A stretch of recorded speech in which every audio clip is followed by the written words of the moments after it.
simplify root 2 plus 3 over root 2 minus 3.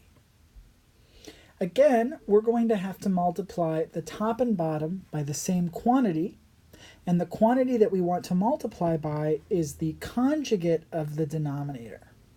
So because the denominator is a difference, the conjugate of that is going to be the sum of the same two terms. So instead of root 2 minus 3, it's going to be root 2 plus 3. And so we need to multiply the top and bottom by root 2 plus 3. In this case, it just so happens that we're multiplying the numerator by itself, but that is not the rule. That's just a coincidence. That's not how it works in every problem. The way that we determine what we multiply by is we look at the denominator and we take the conjugate. So in this case, the conjugate of root 2 minus 3 happens to be root 2 plus 3, so that's what we multiply the top and bottom by. Let's perform the multiplications. To do that, we're going to have to FOIL.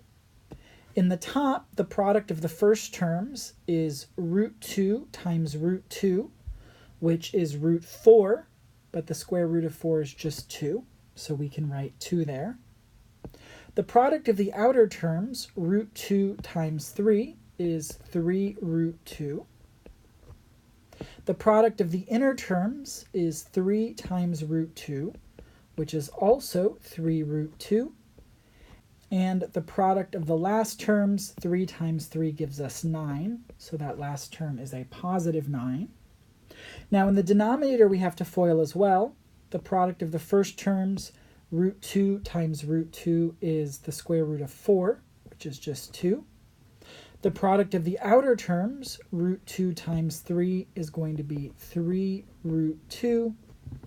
The product of the inner terms is going to be negative 3 root 2. And then the product of the last terms is going to be negative 9. Now here, notice that we have 3 root 2 and negative 3 root 2 that when we combine end up canceling out.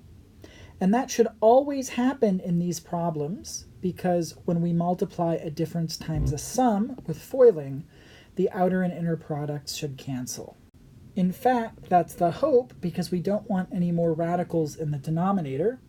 Here, when we simplify the denominator, we have 2 minus 9, which gives us negative 7. So we've got a negative 7 in the denominator. Now let's combine like terms in the numerator. 2 plus 9 gives us 11. So we have 11. And then plus 3 root 2 plus 3 root 2 gives us 6 root 2. So we end up with 11 plus 6 root 2 all over negative 7. We no longer have a radical in the denominator, so we have rationalized the denominator, and this is a fine final answer. Some people might not like having a negative in the denominator like that, so if you really want, you could pull the negative out front and write this as the opposite of 11 plus 6 root 2 over 7. That would also be an acceptable answer.